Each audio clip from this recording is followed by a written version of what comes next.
Mesdames et messieurs, bonsoir et bienvenue à cette émission d'Info 9.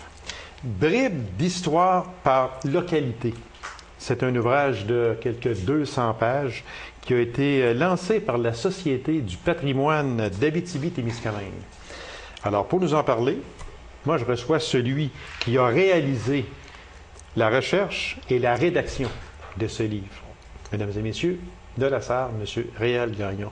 Monsieur Gagnon, bonsoir. Bonsoir, M. Lacasse. Merci d'avoir accepté cette invitation-là. Ça me fait vraiment plaisir. Puis, j'ai dévoré ce livre-là, et c'est le cas de le dire. On va juste vous montrer très vite, là. J'ai dévoré ce livre-là. C'est vraiment le cas de le dire. C'est vraiment bien fait. Puis, c'est fait un peu en deux parties. Une première partie avant 70, qu'une madame avait faite. Madame Annette Gauthier. Madame Annette Gauthier qui est décédée, je pense, il y a 5 ou 6 ans. 5 ou 6 ans. Et dans la deuxième bribe, c'est 70 à 2009 que vous avez réalisé. Oui. Comment on en vient à publier un tel livre? Parce qu'il y a vraiment, mais il y a du travail là-dedans, M. Gagnon. Moi, je trouve ça... Il y a de la recherche. C'est de la recherche, de la recherche et de la recherche. Il y a beaucoup de recherche. D'abord, je dois vous dire que cette idée-là a été initiée justement par les gens de la Société du patrimoine, dont le président est M. René Gauthier de Rouen. Et il voulait continuer l'œuvre de Mme Gauthier, qui avait publié un livre, La Genèse, au début des années 1970, qui partait du début des paroisses de l'Abitibi-Témiscamingue jusqu'à 1970. Alors, la Société du patrimoine d'Abitibi-Témiscamingue voulait continuer ce travail jusqu'à aujourd'hui, non pas faire une recherche très, très exhaustive, mais plutôt pour donner des éphémérides de l'évolution des paroisses. C'est ça. Oui. Et non pas aller chercher des gros événements d'envergure, puis tout ça.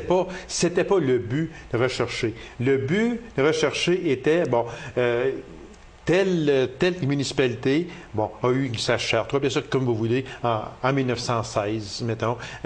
En 1919, il s'est construit l'église. Puis là, on s'en vient de même, avec les principales dates, mais non pas avec des faits extraordinaires.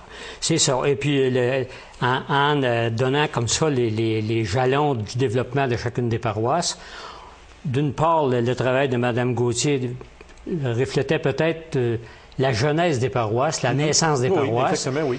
Et la période qu'on couvre aujourd'hui, c'est une espèce de consolidation, si vous voulez, de la fondation de ces paroisses-là. Et puis, évidemment, il y a eu des modifications à la structure des paroisses, la façon de gérer les choses et tout ça. Alors, c'est tout échelonné par date. Moi, parce que c'est sûr que les paroisses, on parle de l'Abitibi-Témiscamingue, on parle un peu du Nord ontarien aussi, un peu, et les Berry, entre autres, et puis tout ça. Parce que Mme Gauthier avait couvert ces paroisses-là, alors on a tout simplement voulu les continuer. Oui, et avec raison aussi. Oui. Mais quand on regarde, c'est tout autour du début du 20e siècle, ou à peu près, 1905, 1904, 1915, 1916. On joue là-dedans, là, un peu, là. C'est donc dire que les recherches... On peut dire que les notes des municipalités ont été conservées, ont été bien conservées, parce que dans ça, il y a des dates précises, il y a des événements précis dans ça. Oui, voilà, c'est ça. Alors, si vous voyez, à la fin, on donne la bibliographie, là, les endroits de référence. Les sociétés d'histoire nous ont donné beaucoup de renseignements. Ici, c'est bien indiqué les albums souvenirs des différentes paroisses et municipalités de l'Abitibi-Témiscamingue. Parce que là, je veux justement faire une mise au point ici. Il y en a qui pouvaient avoir pensé qu'on voulait se substituer aux gens des paroisses pour raconter leur histoire. Non, c'est pas ça. Non, du tout, non. Les gens ont fait des livres peut-être 2 fois épais comme celui-là pour raconter leur histoire, et c'est correct comme ça. D'autres, on a puisé dans leur travail les éphémérides qu'on voulait donner dans notre livre.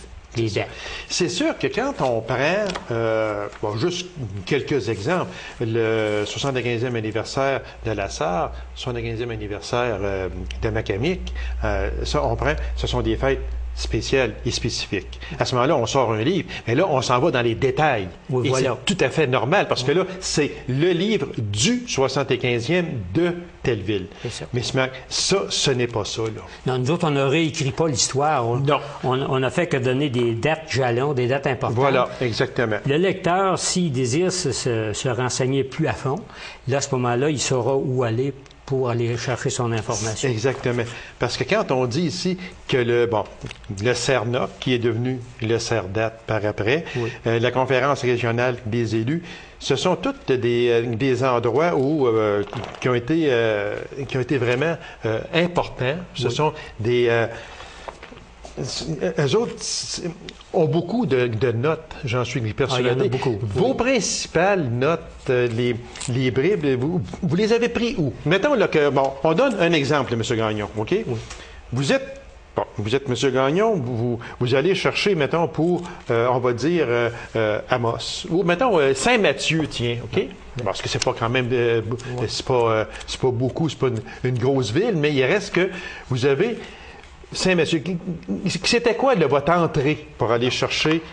Je dois vous dire, M. Lacasse, que n'étant pas un historien chevronné, je n'avais pas d'expérience du tout comme historien. Je t'ai surtout demandé au début comme consultant en imprimerie parce que je connais le milieu de l'imprimerie. Oui, c'est sûr. Je sais comment monter des textes, tout ça, traiter des photos. Mais les endroits privilégiés, c'était... Aux sociétés d'histoire, on mettait la main sur un manuel, sur le dernier album souvenir des fêtes. Dans le cas de Saint-Mathieu, c'était probablement le 75e. OK.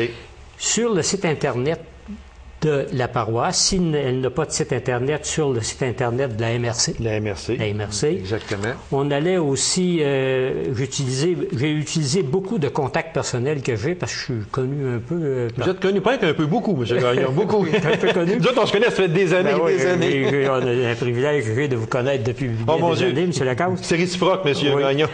Alors, donc, j'utilisais des contacts personnels que j'avais dans ces endroits-là, puis je les utilisais du mieux que je pouvais, sans vouloir agresser personne avec des demandes continuelles, là.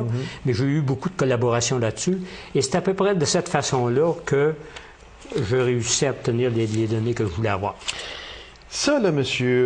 Gagnon, là, ça prend combien de temps? Vous, là, du moment où vous avez commencé à ramasser des bribes d'histoire, à venir à la publication de ce livre-là. On parle de quoi? De combien d'années? Près de 3 ans. Près de 3 ans, parce que je fais pas ça, j'ai pas fait ça à plein temps, d'une façon, commencer à 9 h du matin, finir à 5 h. C'est sûr. Il y a même certaines journées où je travaillais pas du tout là-dessus. La Société du patrimoine m'avait laissé le loisir de le faire à mon rythme. OK, c'est beau. Alors, si à un moment donné, j'attendais une information depuis 2 mois, puis elle finissait par arriver, bien, je la consignais dès qu'elle arrivait. Alors, mettons 3 ans de travail, là. OK. Ouais. Mais c'est quand même... c'est beaucoup parce qu'il y a... Je n'ai pas compté le nombre de paroisses qu'il y a dedans. Je pense qu'on parle de 133 paroisses, quelque chose de même. Oui. Bon, là, si on regarde le livre en soi, expliquez-nous là, ce que l'on y retrouve là-dedans. OK? On retrouve 133 paroisses de l'Abitibi-Témiscamingue et quelques-unes du nord ontarien. Mais ce sont des portions d'histoire. On retrouve quoi là dans ça? Bien, on retrouve, premièrement, la section de Mme Gauthier est publiée en caractère italique. Oui. Et celle, on indique toujours, mettons, je tombe sur... De 70 à, ça c'est la vôtre. Je tombe sur Lorrainville. Okay. De Lorrainville après 1970. Alors là, on donne du mieux qu'on peut les dates charnières de ces places-là. Exemple, par exemple, je ne sais pas moi, ouverture d'un nouveau centre communautaire. On montre jusqu'à quel point les personnes s'organisent. Okay. Et s'organisent différemment de la période d'avant 70, parce que du temps des pionniers, s'organisaient différemment. Ben oui, c'est sûr. Puis j'en suis même revenu à une réflexion que j'ai eue, je ne sais pas si vous êtes intéressé que vous la lisiez. Oui, allez-y. C'est que au début des paroisses de l'Abitibi-Témiscamingue, c'était peut-être comme ça ailleurs en province aussi, il se formait une cellule locale avec son église, son presbytère, son magasin général, sa caisse populaire, toutes les organisations, les Dames de Saint-Aude, pas les Chevaliers de Colomb, mais les fermières. Les fermières, tout ça. Oui, exactement. C'était une cellule quasi autonome qui allait chercher des petits services extra dans la grosse ville voisine. Et puis, ça, peu à peu, on voit à la lecture de ces éphémérides-là que ça a changé cette façon de vivre-là. Hein. Certaines paroisses se sont dissoutes. Aujourd'hui, ce ne sont plus des curés résidents, ce sont des curés itinérants. Les caisses populaires se sont régionalisées. Là, je ne pose pas de jugement sur ce qui s'est fait. Je ne dis que on donne les faits. On donne les faits. C'est ça.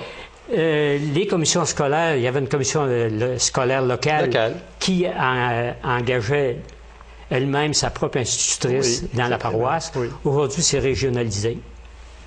Alors, la structure locale des paroisses a changé avec le temps. Aujourd'hui, c'est une paroisse, on a encore de super belles paroisses en Abitibi-Témiscamingue, mais ils sont plus résidentiels que des gens qui travaillent en ville et qui sont comme résidents dans les paroisses. Et la structure est différente parce qu'elle est moins locale.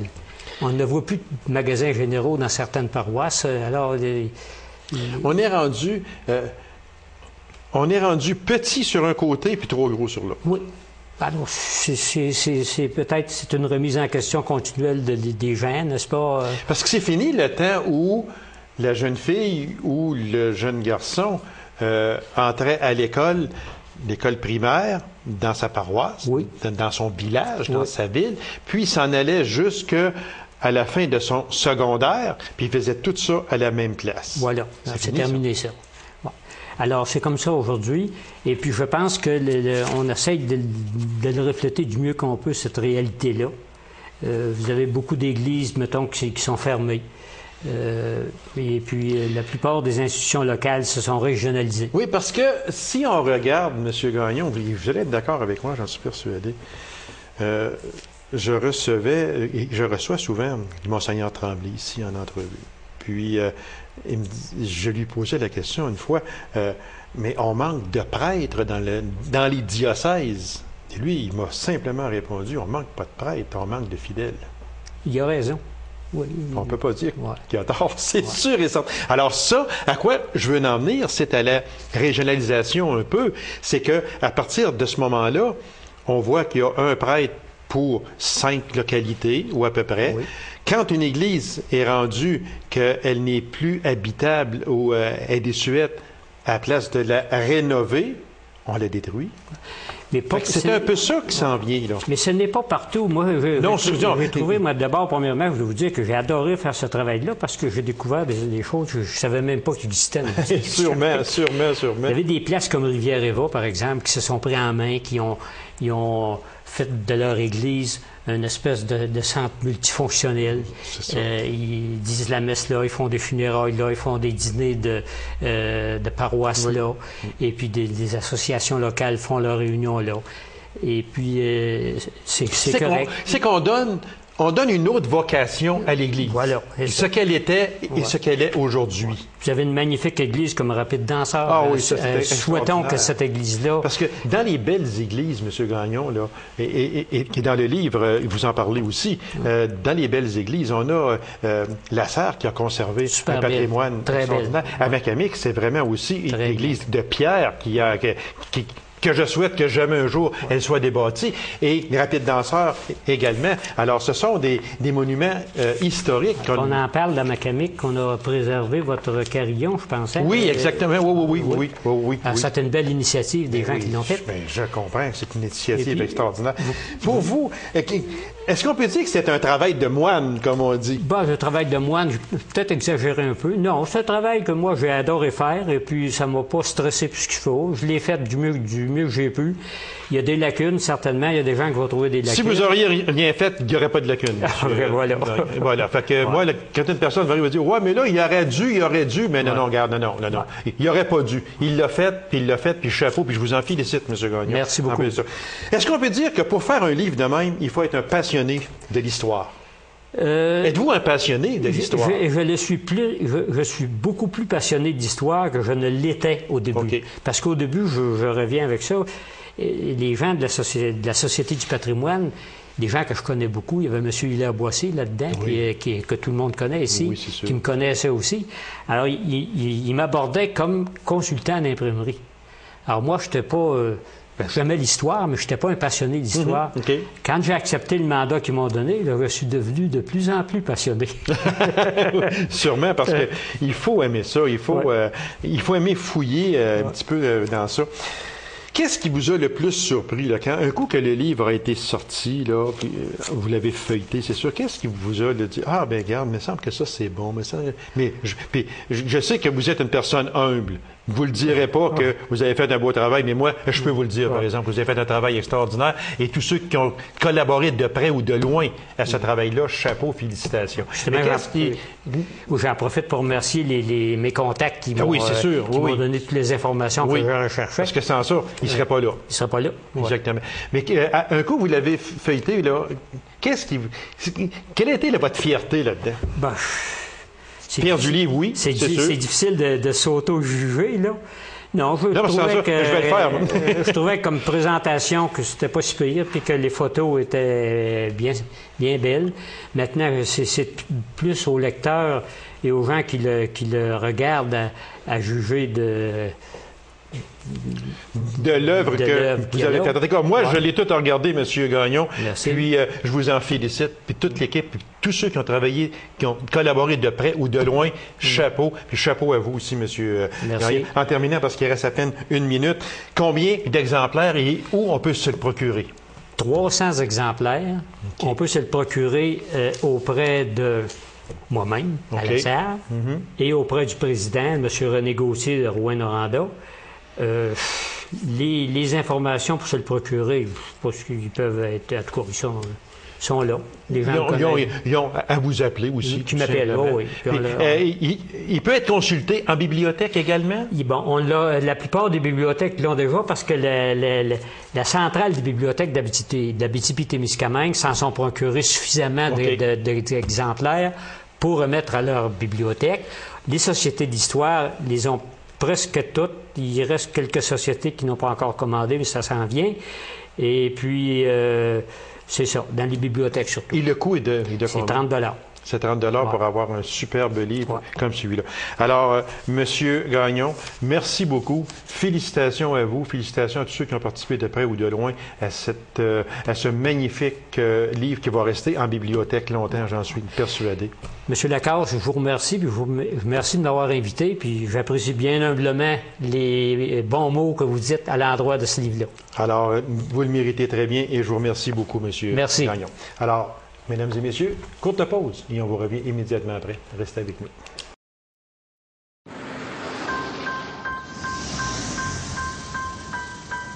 Respecter un passage pour piétons, c'est respecter les autres.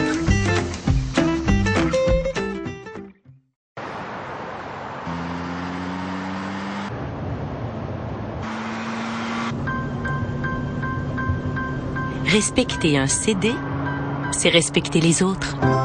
La courtoisie, ça commence par le respect du code de la sécurité routière.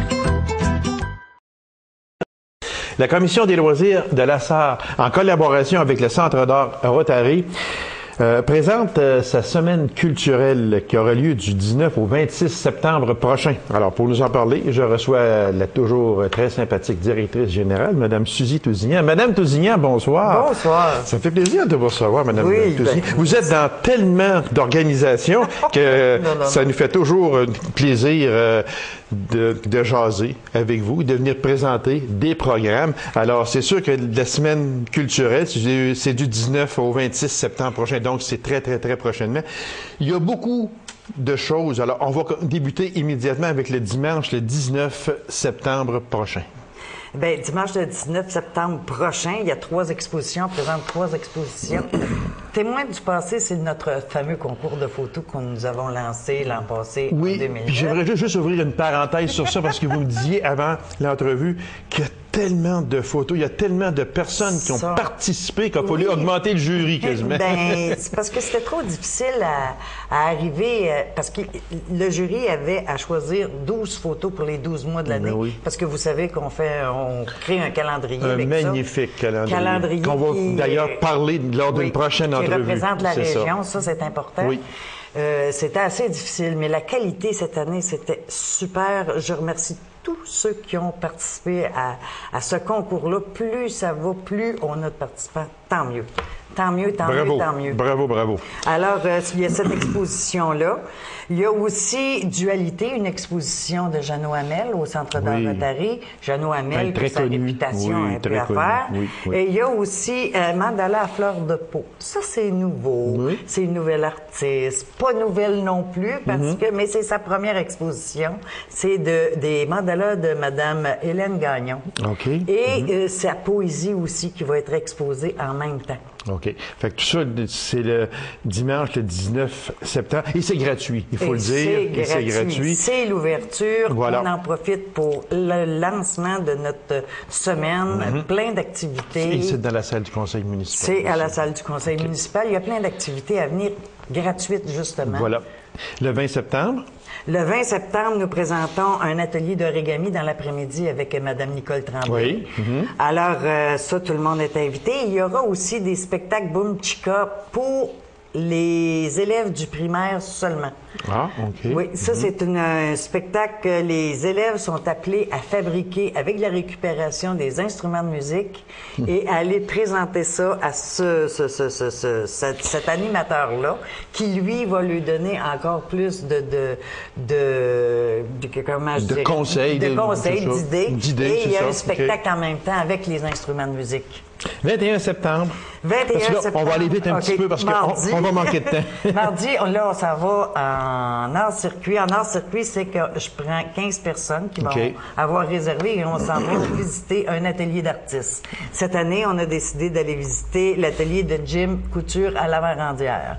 Donc, il faut réserver d'avance parce que 15 places, c'est pas beaucoup à combler. Non, exactement. De mercredi 22 septembre. Mercredi, atelier d'écriture avec Hélène Gagnon. Dans l'avant-midi. Dans l'après-midi, un atelier de vitrail avec Mme Cécile Lamar. Donc, vous allez venir découvrir ce que c'est le vitrail. Ça va être bien intéressant. Et en soirée, il y aura un spectacle de André Turner au Théâtre de Poche. Alors, il y a le spectacle de André Turner, là. Lui, c'est payant, c'est 15 $. Oui. Les autres, c'est gratuit. Les autres, c'est gratuit. OK. Jeudi 23 septembre. 23 septembre, un atelier de mosaïque avec Roger Pellerin dans l'après-midi. Que tout le monde connaît. Que tout le monde connaît. Notre maître graveur, de Nil Napawa. Et en soirée. Là, je pense que je suis très, très fière d'avoir réussi à avoir cette soirée-là. Nous allons présenter le film Là où on s'arrête en passant. Le documentaire qui a été tourné par Patrick Pellegrino, qui a passé au festival, qui a été présenté au Festival du film. Donc, ça va être une première à la Sarre. Personne, là, s'ils ne sont pas allés au Festival du film, personne ne l'a vraiment vu. J'ai 140 places de disponibles. C'est gratuit. Sur réservation, les gens doivent venir chercher leurs billets au Centre d'art Rotary. J'ai pas plus de billets. Je suis sûre que les gens vont adorer ce film-là. C'est un vrai petit bijou. C'est sur la vie d'artiste, d'un couple d'artistes en Abitibi-Ouest. C'est ça. Puis c'est ce film-là et c'est ce cinéaste-là qui a suivi M. Pellerin, je dirais presque pendant un an. Pendant un an et demi, peut-être. Oui. Parce que moi, j'ai été témoin de ce film-là il y a 2 ans passés au Verger de l'Île. Le cinéaste était là pour filmer parce que M. Pellerin faisait une exposition également. Puis c'était vraiment extraordinaire de voir Roger se faire suivre par un cinéaste. Car Roger, il est un petit peu effacé. Un peu effacé, quand on le connaît bien, il est un petit peu effacé. Puis là, être toujours dans les dans les feux de la caméra, mais il semble que ça le... Mais je suis certain que ce fut un excellent film. C'est un vrai petit bijou. Sûrement. Moi, je l'ai vu au Sûrement. Festival du film et c'est un vrai bijou. Voilà. On devrait être fiers en Abitibi d'être représentés. Alors, c'est gratuit, ça aussi. Oui, on en est gratuit. rendu au 24 septembre, qui est le vendredi. Hors circuit chez Jacques Barry. Nous allons encore là, en autobus, chez Jacques Barry. J'ai 15 places de disponibles et on va faire de la sculpture. Une journée, on apporte notre dîner et on va participer à une sculpture qui va être installée dans des villages. Je ne sais pas quel village, mais M. Barry va choisir les villages. Il va choisir, oui. OK. Alors, c'est un maximum de 15 personnes et c'est gratuit également. Ensuite de ça, il y a un autre spectacle qui s'en vient. De Vincent Vallière. Lui, le coût est de 25 $. C'est au Théâtre de Poche. Il vient de lancer son nouvel album. Son nouvel album, Le Monde tourne fort. Donc, ça aussi, ça va être à découvrir, ça va être à voir. Et le coût est de 25 $ et 20 $ par étudiant. C'est au Théâtre de Poche. C'est à 20 h le vendredi 24. Et on est rendu au samedi déjà, le 25 septembre. Samedi 25 septembre. Le concert-conférence avec les jeunesses musicales, La vie de Beethoven, avec Claire Fillon-Murray Murphy. C'est extraordinaire. L'an passé, ils nous avaient présenté un autre spectacle, mais cette année, j'invite tout le monde à venir voir ce spectacle-là. Mais le billet est de 15 $ et un petit porto au chocolat sera servi à la fin du spectacle. Et je vois ici que chanté par Louis-Antoine Laroche. Ben oui, Louis pas demander Laroche, qui a une voix extraordinaire, vraiment. Là.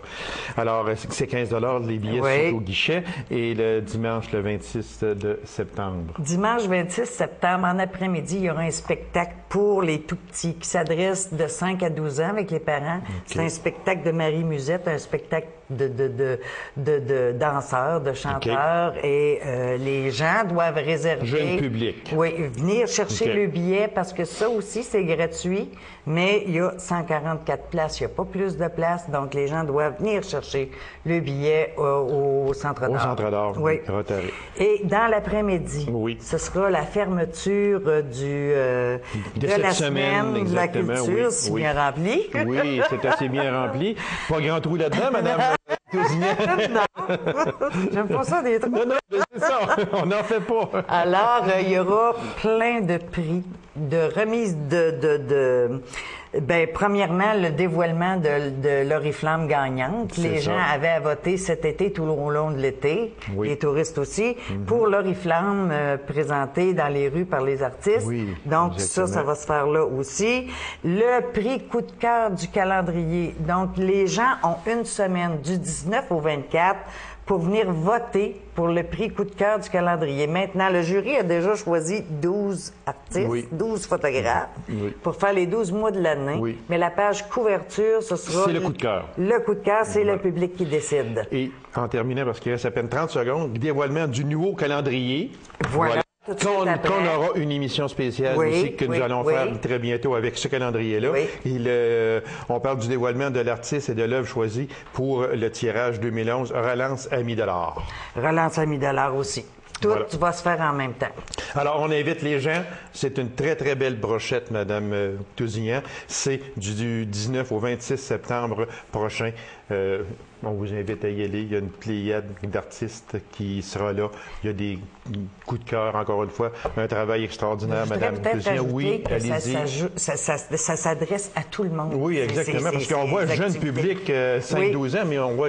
Oui, parce que il y a plein d'ateliers que nous, on donne, mais que c'est ouvert aussi aux adultes. Là, ceux qui veulent essayer, puis ça coûte rien. Tu sais, c'est le temps d'essayer. C'est gratuit, ces ateliers-là. Madame Tousignan, merci beaucoup. On se revoit très bientôt pour d'autres, pour le calendrier, puis même, on a tellement de choses à faire encore. Fait que je vous réinvite à nouveau, Madame Tousignan. Merci et bon succès. C'est du 19 au 26 septembre prochain à la salle. C'est moi qui vous remercie. Ça me fait toujours plaisir, Madame.